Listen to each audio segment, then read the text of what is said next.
I remember. All right. Second one is from Yang. She's actually in the crowd.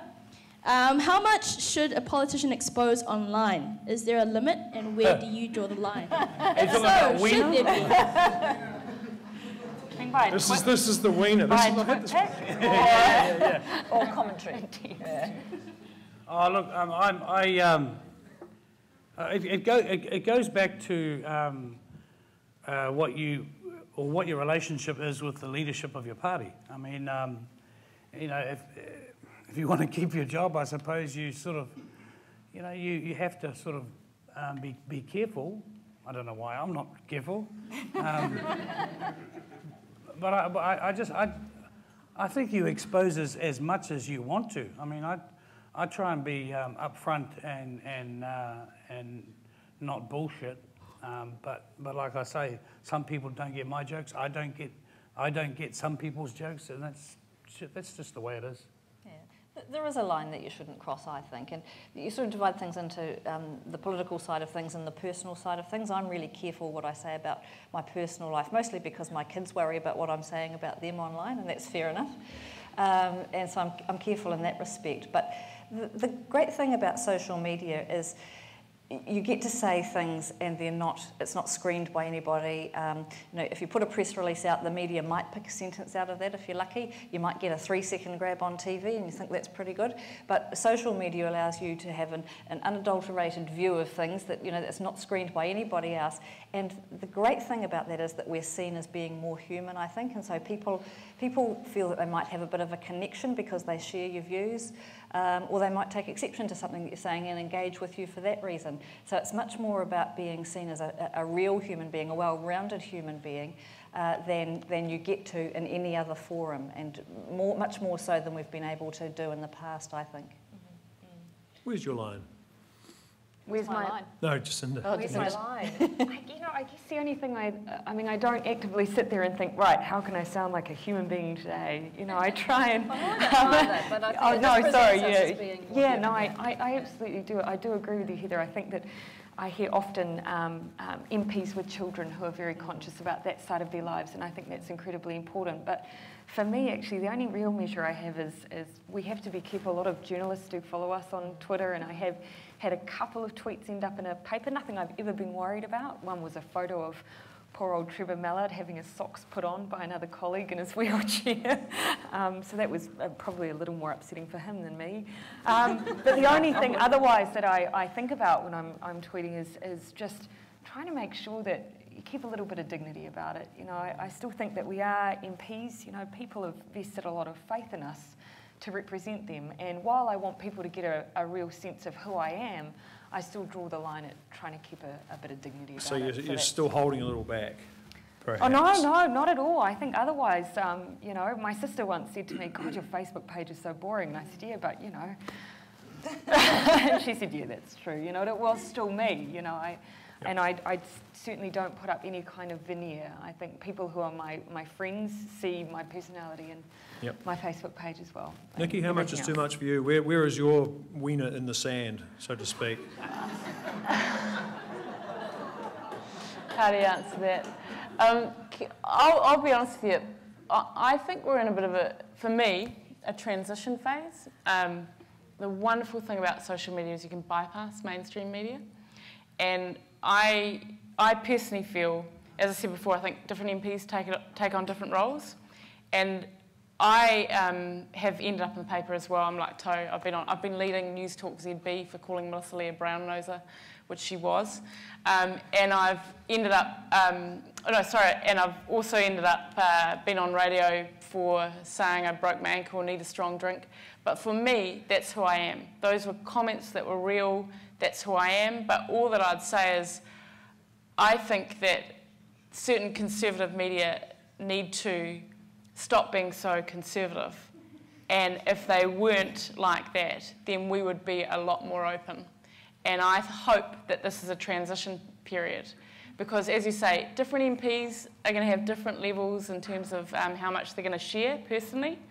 But I want it to be more personal. And I'm personally honest about the fact that at the moment, Mine's more of a broadcast. I use it more of a broadcast, and that's partly because of time, a time thing for me, but it's also something that I'm trying to work on, to be able to have more time to share more. But I also think that some of the mainstream media have to take a little bit of responsibility for understanding this is a good thing. Social media is a really good thing. More people will engage, and it's a really good thing if MPs share more of who they are. Is there a risk that by sort of jumping on your every misspeak or disclosure, the media are going to screw up the potential of the channel?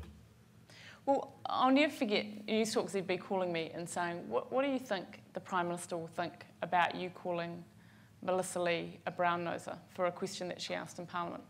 And I just shot back to them and said, I think he would think it was hilarious, because she is. In terms of her comment. And until we can get over that, then you're going to have a group of MPs that are not going to engage. And that's just a fact. I mean, in my political experience, the younger you are, and the more you've got to look forward to in terms of career. This is uncle. I'm being honest here. That's those two. So many screw-ups in front of us. I kid you. Well, because you and I are sort of like not past it, but we're still there, and we could fulfil maybe another part of our ambition soon. But anyway. But you two, I think you want to no, but you two, no. It's. I mean, look, I'm being honest, and the fact is that you've most probably got more years in front of you than, not you, but than I have in front of me in terms of politics. What I'm saying is that there are a whole lot of young people in politics who may be afraid to say what they really think, because that has implications for their future. Whereas, I mean, sometimes I say things and then they say, oh, that's just toe. I mean, that's because there's not a lot of life left in the old dog. And I don't so, want to... We've also got to have a lot more courage. Can you stop now? So, can you see that there's like... Who gave him that? You talk about poor people in Wellington or whatever, and then you've got, as far as I can tell, like brunette, blonde. And you're going on about how you'd like to share your wonderful knowledge and how high you are and how smart the politician thinks he is. There's that part of self, if you like. But the blonde person still wants to be blonde, no? Dude with And the mic, she what's still the calls point? the brown-haired What's the person question? like a brown noser, right? My point is I have brown hair and a brown, red, and yellow beard. My question is... really quickly. Is this non-obvious? Is the net sum of this conversation non-obvious to the general population? We're not allowed to. Let's everyone's got to be around afterwards, so let's grab each other and ask those questions in person. I've only got time for one more question from the floor, one more question from Twitter. PC, you ran the show last week, and this lady down the front has been asking, last month.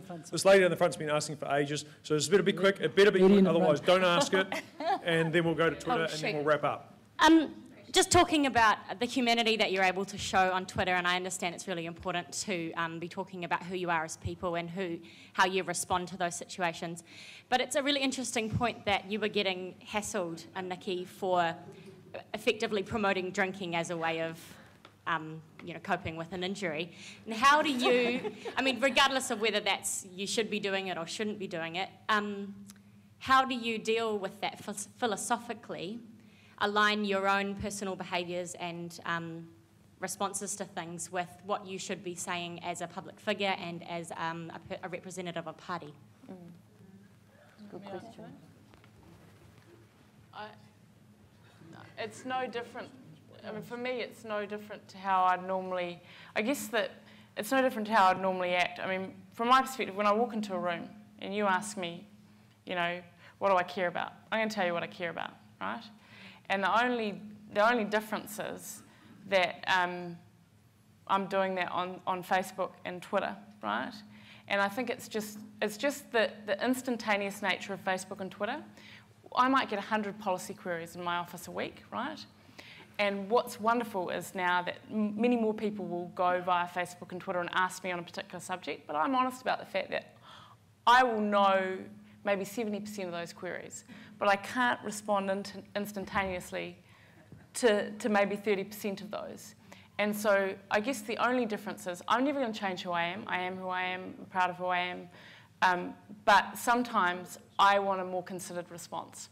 And it's managing those expectations of the people that come through social media on that.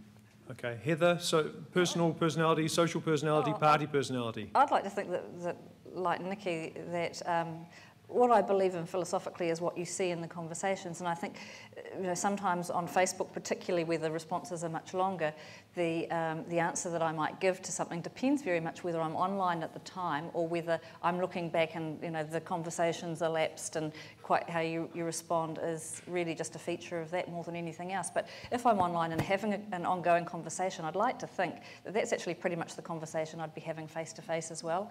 I think that if you look at my Facebook and Twitter responses, they're usually pretty much just what I'd be saying. I don't hold back hugely. As I said before, I'm a bit careful about exposing some parts of my personal life, particularly around my kids. Cool. But otherwise, pretty much normal. And Ty, I think I've got your answer from earlier. You sort of told that story. Hey, we're getting chuck in one quick you can chuck in one quick thing because we're getting this way is over actually, time. I was just actually more, if you want to see someone who is really continually authentic and Twitter, Claire Curran, who lives in the social media space.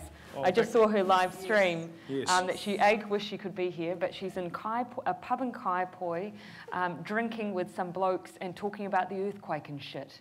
So I think, Claire answers your question. If you have to sit there too much and vet the way you would convey to people what you're doing, then you're probably not putting your real self out there, I guess. Okay. I've got one last question for you all to wrap things up. I'd invite you to go back into the tweet stream later and engage with the questions that have been coming through. We've got half a dozen really good ones we don't have time for. If you could follow just one politician other than your party leader, for whatever reason, if you could follow just one politician on Twitter, who would it be? Toe? Oh, fuck, it's got to be me. Okay, that answer's taken. No one else can give that same answer. Heather? I actually really enjoy engaging with Trevor Mallard because he's a challenge. And sometimes it's a bit out there, but often it's a lot of fun. Cool. Jacinda? Moana Mackie. She's very, very funny. So if you're not following Mo, she's got a way with the tweet. And Nikki? Toe, probably. I do enjoy his tweets. That's two tonight.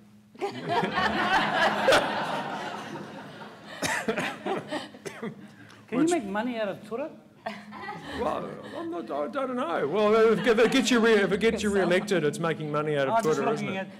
If you don't get re-elected. Future shit. Yeah. Hey, so Toe, Heather, Jacinda and Nikki, thank you very much for joining us tonight. I'm going to hand over to Simon Young in just a moment, who's going to introduce the next Social Media Club event. But before I do, just a big round of applause for our guests tonight.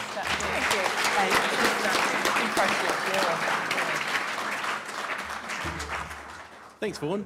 Hi, I'm Simon. So next month we're going to be on the runway to the Rugby World Cup, which is happening very soon. So the event's going to be sponsored by, they're called ATEED, so it's Auckland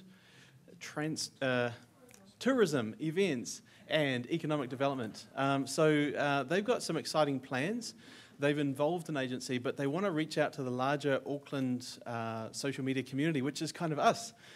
So next month we're going to be looking at what is planned, and also doing a bit of learning, a bit of co-creating, what is Auckland's strategy to attract people here for business, for tourism.